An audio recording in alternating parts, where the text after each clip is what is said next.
Hello കൂട്ടുകാരെ, എൻ്റെ എല്ലാ പ്രിയപ്പെട്ട കൂട്ടുകാർക്കും ഇന്നത്തെ എൻ്റെ കുഞ്ഞു വീഡിയോയിലോട്ട് സ്വാഗതം. അപ്പോൾ ഇന്ന് ഞാൻ ചെയ്യാൻ പോകുന്നത്, ഞാൻ എന്താ പറയുക, ഭയങ്കര ഹാപ്പി ആയിട്ടുള്ളൊരു കാര്യം പറയാനായിട്ട് ആണ് വന്നിട്ടുള്ളത് കേട്ടോ. അപ്പോൾ ഇതിന് മുന്നേ ഞാൻ ഈ ഒരു വീഡിയോ ചെയ്തിട്ടുണ്ട്. ഇത് ഞാൻ മൂന്നാമത്തെ പ്രാവശ്യമാണ് ഈ ഒരു വീഡിയോ ആയിട്ട് ഞാൻ വരുന്നത് കേട്ടോ.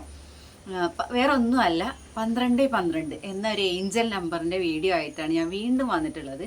ഇത് വീണ്ടും വരാനുള്ളൊരു കാരണം എന്താ വെച്ചാൽ, എൻ്റെ വീണ്ടും ഒരു ആഗ്രഹം കൂടെ നടന്നു കിട്ടി. ആ ഒരു കാര്യം കൊണ്ടാണ് ഞാൻ വീണ്ടും ഒരു വീഡിയോ കൂടെ ചെയ്യാമെന്ന് വിചാരിച്ച് വന്നിട്ടുള്ളത് കേട്ടോ.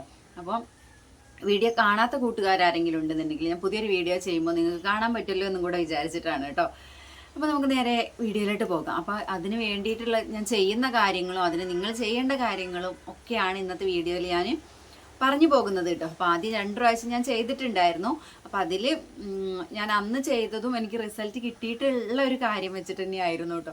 അപ്പം അതുപോലെ ഇന്നും എനിക്കൊരു റിസൾട്ട് കിട്ടി. ഇന്നല്ല, ഈ വീഡിയോ ചെയ്യുന്നതിന് മുന്നേ എനിക്കൊരു റിസൾട്ട് കിട്ടിയത് കൊണ്ടാണ് വീണ്ടും ഞാനൊരു വീഡിയോ ആയിട്ട് വന്നിട്ടുള്ളത് കേട്ടോ. അപ്പം ഞാൻ പറയാം 1212 എന്ന ഏഞ്ചൽ നമ്പറിൻ്റെ വിശേഷങ്ങൾ കേട്ടോ.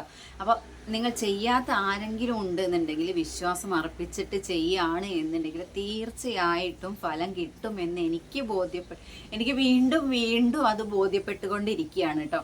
അതുകൊണ്ടാണ് ഞാൻ വീണ്ടും ഈ ഒരു വീഡിയോ ആയിട്ട് വന്നിട്ടുള്ളത്. വീഡിയോ കാണുന്ന കൂട്ടുകാരൊക്കെ തന്നെ സബ് ചെയ്തിട്ടില്ല എന്നുണ്ടെങ്കിൽ ഒന്ന് സബ് ചെയ്യാൻ മറക്കണ്ട കേട്ടോ. ഇതുപോലുള്ള വീഡിയോസൊന്നും ഞാൻ ഒരുപാടൊന്നും ചെയ്തിട്ടില്ല. ആദ്യത്തെ വീഡിയോസാണ് ഇത്. കൂട്ടത്തിൽ ഞാൻ ഇതുപോലെ വേറെ കുറേ കാര്യങ്ങൾ ഞാൻ ചെയ്യുന്നുണ്ട്. അത് എന്താണ് പറയാം, അതിൻ്റെ ഒരു പ്രാവശ്യം ഞാൻ ചെയ്തത് കൊണ്ട് റിസൾട്ട് കിട്ടി എന്ന് വെച്ച് അത് ഞാൻ വീഡിയോ ആക്കി ചെയ്യുന്നില്ല. വീണ്ടും ഒരു പ്രാവശ്യം കൂടെ ചെയ്ത് നോക്കുന്നുണ്ട്. അങ്ങനെ ഞാൻ ഈ 1212 വീഡിയോ ചെയ്തപ്പോൾ തന്നെ മൂന്നാമത്തെ അനുഭവം വെച്ചിട്ടാണ് ഞാൻ വീഡിയോ വെച്ചിട്ടുണ്ടായിരുന്നത് കേട്ടോ. 2-3 പ്രാവശ്യം ചെയ്ത് നോക്കിയിട്ടാണ് ഞാൻ നിങ്ങളുടെ മുന്നിൽ ഇത് എത്തിക്കുന്നത് എന്നുള്ളതാണ് ഞാൻ പറഞ്ഞു വന്നിട്ടുള്ളത് കേട്ടോ. അപ്പോൾ നിങ്ങൾ വിശ്വാസം അർപ്പിച്ചിട്ടാണ് ഈ ഒരു കാര്യം ചെയ്യുന്നതെങ്കിൽ തീർച്ചയായിട്ടും നിങ്ങൾക്ക് അതിൻ്റെ റിസൾട്ട് കിട്ടിയിരിക്കും കേട്ടോ. പിന്നെ വിശ്വാസം ഇല്ലാത്തവർക്ക് പറയാൻ എന്തെങ്കിലുമൊക്കെ കാരണങ്ങൾ ഉണ്ടായിരിക്കുമല്ലോ. നമുക്ക് ഇഷ്ടമില്ലാത്തൊരു കാര്യമാണെങ്കിലും വിശ്വാസം ഇല്ലാത്തൊരു കാര്യമാണെങ്കിലും അതിന് എത്ര വേണമെങ്കിലും നമുക്ക് നെഗറ്റീവ് പറഞ്ഞുണ്ടാക്കാൻ വേണ്ടി പറ്റും. അതിന് പ്രശ്നമൊന്നുമില്ല. പക്ഷെ അങ്ങനെയുള്ളവരുണ്ട് എന്നുണ്ടെങ്കിൽ ചെയ്യണ്ട, കാണണ്ട എന്നുള്ളത് മാത്രമേ പറയാൻ പറ്റുള്ളൂ കേട്ടോ. ഞാൻ വീണ്ടും ഇത് പറയാൻ കാരണം എന്താ വെച്ചാൽ, എനിക്ക് അങ്ങനെ ഒരു അനുഭവം ഉണ്ടായത് കൊണ്ടാണ് ഞാൻ വന്നിട്ടുള്ളത് കേട്ടോ. അപ്പം ഞാൻ വീണ്ടും പറഞ്ഞുതരാം എങ്ങനെയാണ് ഇത് ചെയ്യാൻ താല്പര്യമുള്ള കൂട്ടുകാർക്ക് ഒന്നും കൂടെ ചെയ്ത് നോക്കാട്ടെ. എനിക്ക് വീണ്ടും കിട്ടിയൊരു റിസൾട്ടിൻ്റെ ബലത്തിൽ വന്ന് പറയുന്നതാണേ. അപ്പോൾ ഇതിന് മുന്നേ ഇപ്പോൾ ചെയ്ത് നോക്കുന്ന കൂട്ടുകാരുണ്ട് എന്നൊക്കെ പറഞ്ഞിട്ടുണ്ടായിരുന്നു കേട്ടോ. അപ്പോൾ വീണ്ടും ഞാൻ പറയാം എങ്ങനെയാണ് എന്നുള്ളത്. നമ്മൾ ഈ ഒരു ഏഞ്ചൽ നമ്പർ എഴുതുന്ന ആ ഒരു ടൈമിൽ നമുക്ക് പ്രത്യേകിച്ച് ഒരു നോൽമ്പും കാര്യങ്ങളും ഒരു സംഭവങ്ങളും ഇല്ലാത്ത ഒരു കാര്യമാണ് കേട്ടോ. പീരിയഡ്സിൻ്റെ പ്രശ്നങ്ങളില്ല. അതുപോലെ ഒരു ചിട്ടയായിട്ടുള്ളൊരു ജീവിതചര്യ കൊണ്ട് നടക്കുന്ന ആളാവണം എന്നൊന്നുമില്ല. പക്ഷെ നമ്മൾ ഈ ഒരു കാര്യം ചെയ്യുമ്പോൾ നമുക്കതിലൊരു വിശ്വാസം ഉണ്ടാവണം. അത്രയേ ഉള്ളൂ കേട്ടോ. അതാണ് ഒന്നാമത്തെ കാര്യം. നമ്മൾ എന്തൊരു കാര്യം ചെയ്യുകയാണെന്നുണ്ടെങ്കിൽ നമുക്ക് അതിലൊരു വിശ്വാസം വേണ്ടേ? അങ്ങനെ ഉണ്ട് എന്നുണ്ടെങ്കിൽ അത് നടക്കുള്ളൂ. അങ്ങനെയാണ് ഞാൻ വിശ്വസിക്കുന്നത് കേട്ടോ. ഞാൻ ആദ്യം ഇങ്ങനെയുള്ള കാര്യങ്ങൾ കേൾക്കുന്ന ഒരാളോ അല്ലെങ്കിൽ ഇങ്ങനെയുള്ള കാര്യങ്ങളൊക്കെ ചെയ്ത് നോക്കുന്ന ഒരാളോ ഒന്നും ആയിരുന്നില്ല. പക്ഷേ ഞാൻ യാദൃച്ഛികമായിട്ടാണ് ഈ ഒരു വീഡിയോ കണ്ടിട്ടുള്ളത്. അങ്ങനെ കണ്ട് ചെയ്ത് നോക്കി. ഞാൻ ചെയ്ത് നോക്കാനുള്ള പ്രധാനപ്പെട്ട ഒരു കാരണം എന്താണെന്ന് വെച്ചാൽ, നമുക്കിതിന് പ്രത്യേകിച്ച് ഒരു ചിലവും കാര്യങ്ങളും ഒന്നുമില്ല. സത്യം പറയാലോ, ഞാൻ എന്തെങ്കിലും ഒരു കാര്യം ഞാൻ ആ ഒരു കാര്യം കൂടെ ആലോചിച്ചിട്ട് മാത്രമാണ് കേട്ടോ ഇത് ചെയ്ത് നോക്കിയിട്ടുള്ളത്. നമ്മളൊന്നും ചെയ്യണ്ട എന്നല്ല കേട്ടോ. നമുക്കിതിന് വേണ്ടിയിട്ട് ഒന്നും മുടക്കേണ്ട ഒരു ആവശ്യം വരുന്നില്ല. സാമ്പത്തികമായിട്ടോ ശാരീരികമായിട്ടോ ഒന്നും നമ്മൾ ഇതിനൊരു ബുദ്ധിമുട്ടേണ്ട ആവശ്യം വരുന്നില്ല. നമുക്ക് പക്ഷേ വിശ്വാസം ഉണ്ടാവണം. നമ്മൾ ഏതൊരു കാര്യം ചെയ്യുമ്പോഴും വിശ്വാസം വേണം കേട്ടോ. അങ്ങനെ ചെയ്ത് നോക്കാം. അപ്പോൾ ആദ്യം നമുക്ക് ഞാൻ ഇത് ചെയ്ത സമയത്ത് എനിക്ക് റിസൾട്ട് കിട്ടി, 2ാമത് റിസൾട്ട് കിട്ടി, 3ാമത് കിട്ടിയപ്പോഴാണ് വീഡിയോ ആയിട്ട്. പിന്നെ ഓരോന്ന് നമ്മൾ കിട്ടുന്നതിനനുസരിച്ച് നമുക്ക് അതിൻ്റെ വിശ്വാസം കൂടി വരികയാണല്ലോ. അങ്ങനെ ചെയ്യാട്ടോ. അപ്പോൾ ഞാൻ നേരെ പറഞ്ഞങ്ങോട്ട് വലിച്ച് നീട്ടുന്നില്ല. വേഗം കാര്യത്തിലേക്ക് കിടക്കാം. എങ്ങനെയാണ് എന്താണ് എന്നുള്ളതൊക്കെ നമുക്ക് നോക്കാം കേട്ടോ. അപ്പോൾ 1212 എന്ന നമ്പർ നമ്മൾ എഴുതുന്ന സമയത്ത് നമ്മൾ എഴുതേണ്ടത് ഇടത് കയ്യിൽ, നമ്മളെ ഇടത് കയ്യിലെ മോതിര വിരലിലാണ് എഴുതേണ്ടത്. ഞാൻ എഴുതുന്നത് ഇവിടെ മോതിര വിരലിൻ്റെ 2 വര വരുന്നില്ലേ, ആ ഒരു ഭാഗത്താണ് ഞാൻ 1212 എന്ന് എഴുതുന്നത്. പിന്നെ ഒറ്റത്തവണ മാത്രമേ നമ്മൾ 12 12 എന്ന് എഴുതാൻ പാടുള്ളൂ. പേന എഴുത്ത് പിടിയുന്നില്ല എന്നുണ്ടെങ്കിൽ ഒരു പ്രാവശ്യം എഴുതിയിട്ട് വീണ്ടും അതിൻ്റെ മുകളിൽ ഒന്നും കൂടെ എഴുതുക. ആ പരിപാടി നടക്കില്ല. അപ്പം അത് വേറെ ഒരു സംഖ്യയായി മാറും. അപ്പം അതിൻ്റെ ഗുണം നമുക്ക് കിട്ടില്ല. ഒന്നാമത് ശ്രദ്ധിക്കേണ്ട ഒരു കാര്യം, അതിന് വേണ്ടിയിട്ട് ഞാൻ ചെയ്തിട്ടുള്ളത്, പേന എടുത്തിട്ട് വെറുതെ റഫ് പേപ്പറിൽ ഇങ്ങനെ നന്നായിട്ട് വരയും. നന്നായിട്ട് വരഞ്ഞു കഴിഞ്ഞതിന് ശേഷം മാത്രമേ ഞാൻ കയ്യിലേക്ക് അത് എഴുതാറുള്ളൂ. പിന്നെ ശ്രദ്ധിക്കേണ്ട കാര്യം, അരമണിക്കൂറോളം ഇത് നമ്മുടെ കയ്യിൽ ഉണ്ടായിരിക്കണം. പിന്നെ എഴുതേണ്ട മഷി എന്ന് പറഞ്ഞിട്ടുണ്ടെങ്കിൽ നീലമഷിയോ പച്ചമഷിയോ ഉപയോഗിച്ചിട്ടാണ് നമ്മളിത് എഴുതേണ്ടത്. വീണ്ടും ഞാൻ പറയാണ്, നീലമഷിയോ പച്ചമഷിയോ ഉപയോഗിച്ച് ഒറ്റത്തവണ മോതിര വിരലിലാണ് എഴുതേണ്ടത്. ഒറ്റത്തവണ 12 12 അതിന് കട്ടി കൂട്ടാനോ കുത്തും കോമയോ ഒന്നും ഇടാൻ നിൽക്കരുത് കേട്ടോ. 12 12 എന്ന് മാത്രം എഴുതുക. ഒരു 2-3 സെക്കൻഡ് നമുക്ക് എന്താണോ നമ്മുടെ ആഗ്രഹം, ആ ആഗ്രഹം നമ്മൾ വിചാരിക്കുക, എഴുതുക. അതൊന്ന് നമ്മൾ മനസ്സിരുത്തി നമ്മൾ വിശ്വസിച്ച് പ്രാർത്ഥിച്ച് എഴുതുക. ഒരു 2-3 മിനിറ്റ് സെക്കൻഡ് നമ്മൾ അതിലേക്ക് വേണ്ടിയിട്ടൊന്ന് ശ്രദ്ധ കേന്ദ്രീകരിച്ചിട്ട് വേണം അത് എഴുതാൻ. എഴുതി കഴിഞ്ഞിട്ട് ഒരു 4-5 സെക്കൻഡ് നമ്മൾ ആ ഒരു കാര്യം, നമുക്ക് നടന്ന് കിട്ടേണ്ട കാര്യം എന്താണോ അതൊന്ന് വിശ്വസിക്കുക. നമുക്ക് കിട്ടുമെന്നുള്ള പ്രതീക്ഷയോട് കൂടിയിട്ട് നമ്മളത് വിശ്വാസം, എനിക്ക് കിട്ടും, എനിക്ക് എന്തായാലും കിട്ടും എന്നുള്ളൊരു വിശ്വാസത്തിൽ നമ്മൾ അത് ചെയ്യാം. അതാണ് വേണ്ടത്. പിന്നെ ഈ അരമണിക്കൂർ നേരത്തേക്ക് അത് മാഞ്ഞു പോകാനൊന്നും പാടില്ല. അരമണിക്കൂർ നേരത്തേക്ക് നമുക്കതൊന്ന് നോക്കാം, ഇടയ്ക്ക് നോക്കാം, അതൊന്ന് സ്മരിക്കുക എന്ന് പറഞ്ഞാൽ അതൊന്ന് നമ്മൾക്ക് എന്താണ് ആവശ്യം എന്നുള്ളതൊന്ന് വീണ്ടും ഒന്ന് ഓർക്കുക, അങ്ങനെയൊക്കെ ചെയ്യുക. പിന്നത്തെ കാര്യം, ഇത് ഏതൊരു സാഹചര്യത്തിലും നമുക്ക് എഴുതാൻ പറ്റുന്ന ഒരു കാര്യമാണ്. രാവിലെ 6 മണി മുതൽ വൈകുന്നേരം 7 മണി വരെയാണ് നമ്മളിത് ചെയ്യേണ്ടത്.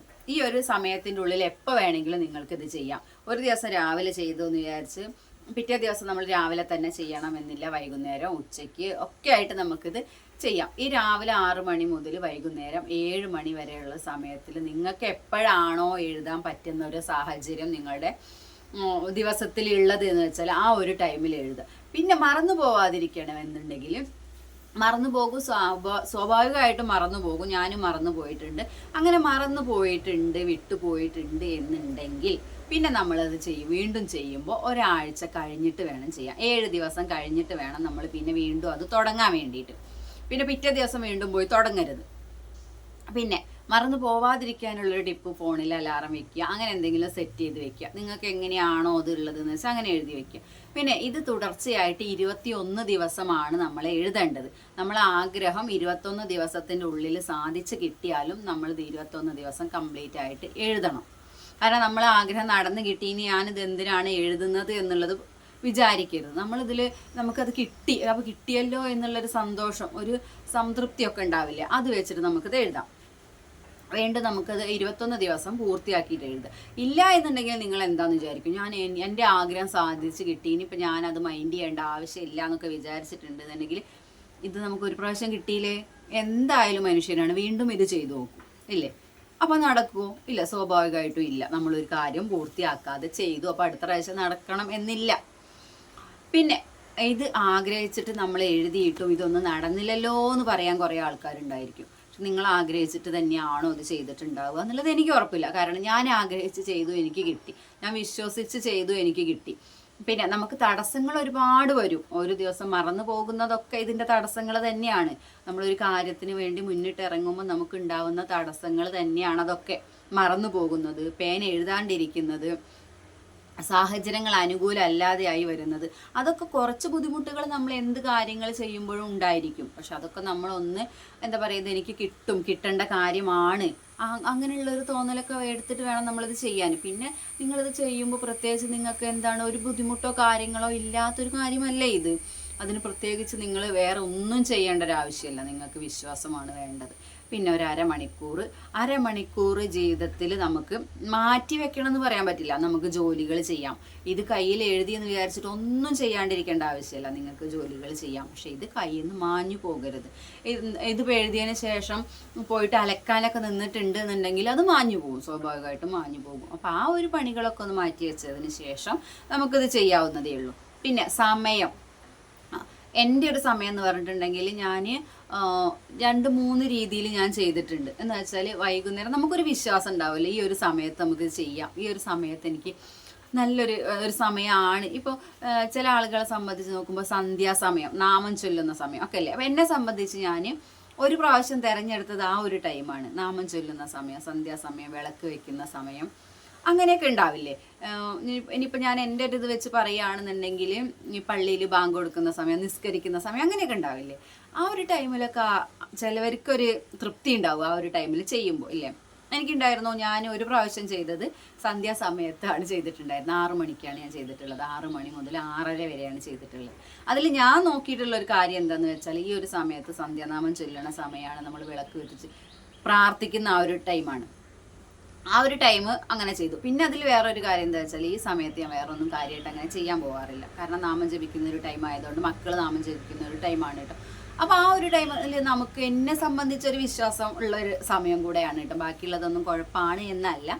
അപ്പോൾ അങ്ങനെയാണ് ഞാൻ തിരഞ്ഞെടുത്തിട്ടുണ്ടായിരുന്നത്. പിന്നെ ഒന്ന് എന്താണെന്ന് വെച്ചാൽ ഉച്ച ടൈം എന്ന് പറഞ്ഞിട്ടുണ്ടെങ്കിൽ, ഒന്ന് പണികളൊക്കെ ഒന്ന് ഒതുങ്ങി നമ്മൾ ഇരിക്കുന്ന ഒരു ടൈമാണ്. ഒന്ന് ആ ഒരു ടൈം. പിന്നത്തത് രാവിലത്തെ ടൈമാണ്. രാവിലെ മക്കളുടെ പുകയൊക്കെ ഒന്ന് കഴിഞ്ഞതിന് ശേഷമുള്ളൊരു ടൈമാണ് പിന്നുള്ളത്. ഒരു 10 മണിയൊക്കെ ഏകദേശം ആ ഒരു ടൈമിൽ മക്കൾ സ്കൂളിൽ പോയതിന് ശേഷം നമ്മൾ ഒന്നിരിക്കുന്ന ഒരു ടൈം ഉണ്ടല്ലോ, ആ ഒരു ടൈം. ഇങ്ങനെയുള്ള കുറച്ച് സമയങ്ങളൊക്കെയാണ് ഞാൻ തിരഞ്ഞെടുത്തിട്ടുള്ളത്. പിന്നെ അലാറം സെറ്റ് ചെയ്തിട്ടുണ്ടായിരുന്നു. പിന്നെ അതിലൊരു കാര്യം എന്ന് വെച്ചാൽ, ഓരോരുത്തർക്കും ഓരോ സമയങ്ങളിലായിരിക്കും സാധിച്ചു കിട്ടുന്നത് എന്നുള്ളതാണ്. അതൊക്കെ എന്താണ് പറയുക, ചിലപ്പോൾ പെട്ടെന്ന് കിട്ടും, ചിലപ്പോൾ 21 ദിവസം വേണ്ടി വരും, ചിലപ്പോൾ 21 ദിവസം കഴിഞ്ഞു എന്ന് വരും. അപ്പോഴൊക്കെ നമ്മൾ വിശ്വാസം അർപ്പിച്ചിട്ട് ചെയ്യുക എന്നുള്ളതാണ്. ഞാനിത് വീണ്ടും ചെയ്യാനും പറയാനുള്ള കാരണം എന്താണെന്ന് വെച്ചാൽ, എനിക്ക് വീണ്ടും റിസൾട്ട് കിട്ടിയതിൻ്റെ ഒരു സന്തോഷത്തിൽ വന്ന് പറഞ്ഞതാണ് കേട്ടോ. അപ്പോൾ ചെയ്യാൻ താല്പര്യമുള്ള കൂട്ടുകാരൊക്കെ ഒന്ന് ചെയ്ത് നോക്കുക. നമുക്ക് വിശ്വാസം ഉണ്ടാവണം, ചെയ്ത് നോക്കുക. നിങ്ങൾക്ക് എന്തെങ്കിലും ഒരു ബുദ്ധിമുട്ടുണ്ടെന്നുണ്ടെങ്കിൽ, അതിൽ ഈ ഒരു കാര്യം ചെയ്തിട്ട് അതുകൊണ്ട് ഒരു പ്രതിവിധി ഉണ്ടാവുകയാണ് എന്നുണ്ടെങ്കിൽ അത് സന്തോഷമുള്ളൊരു കാര്യമാണ്. പിന്നെ നിങ്ങൾ എന്തെങ്കിലും ഉണ്ടെന്നുണ്ടെങ്കിൽ ഒന്ന് കമൻറ്റ് ചെയ്യുക. അപ്പോൾ ഞാൻ ഈ ഒരു വീഡിയോ ഇട്ടിട്ട്, കാരണം ഞാനിത് യൂട്യൂബിൽ നിന്ന് കണ്ട സംഭവമാണ്. ഞാൻ ഇതുപോലെ മറ്റുള്ളവർ വീഡിയോ ചെയ്യുന്നത് കണ്ടിട്ട് എനിക്ക് ഉണ്ടായ ഒരു പ്രചോദനത്തിൽ നിന്ന്, ഞാൻ ചെയ്തിട്ടുള്ളൊരു സംഭവത്തിൽ നിന്ന് എനിക്കൊരു പോസിറ്റീവായിട്ടുള്ളൊരു റിസൾട്ട് കിട്ടിയപ്പോൾ അതിൻ്റെ ഒരു സന്തോഷം നിങ്ങളോട് ഷെയർ ചെയ്യണമല്ലോ, അങ്ങനെ വന്ന് പറഞ്ഞിട്ടുള്ളൊരു കാര്യമാണ് കേട്ടോ. അപ്പോൾ തീർച്ചയായിട്ടും നിങ്ങൾക്ക് എന്തെങ്കിലും അനുഭവം ഉണ്ടെന്നുണ്ടെങ്കിൽ അതൊന്ന് ഷെയർ ചെയ്യാൻ മറക്കരുത് കേട്ടോ. ഞാൻ ഇങ്ങനത്തെ വീഡിയോ ചെയ്യുന്ന ഒരാൾ അല്ല, പക്ഷെ എനിക്കുണ്ടായ ഒരു അനുഭവത്തിൽ നിന്ന് ഞാൻ ചെയ്യാൻ തുടങ്ങിയതാണ് കേട്ടോ. വ്ളോഗ് ചെയ്യുന്ന ഒരാളാണ്. അപ്പോൾ ഇന്നത്തെ വിഷയം എന്ന് പറയാൻ ഇത്രയും ഉണ്ടായിരുന്നില്ല. എനിക്കിത് നിങ്ങളോടൊക്കെ ഒന്ന് പങ്കുവെക്കണം, ഷെയർ ചെയ്യണം എന്ന് തോന്നിയതുകൊണ്ട് വന്നതാണ് കേട്ടോ. അപ്പോൾ വിശേഷങ്ങളൊക്കെ ഇത്രയേ ഉള്ളൂ കേട്ടോ. ഈ ഒരു കാര്യത്തിൽ എനിക്ക് ഇത്രയേ പറയാനുള്ളേ. ഞാൻ ഇതുപോലെ വേറെ കാര്യങ്ങൾ ചെയ്യുന്നുണ്ട്, അതിൻ്റെ എൻ്റെ അനുഭവം എങ്ങനെയാണ് എന്നുള്ളതൊക്കെ ഞാൻ നിങ്ങളായിട്ട് ഷെയർ ചെയ്യാൻ വേണ്ടി വരുന്നതായിരിക്കും.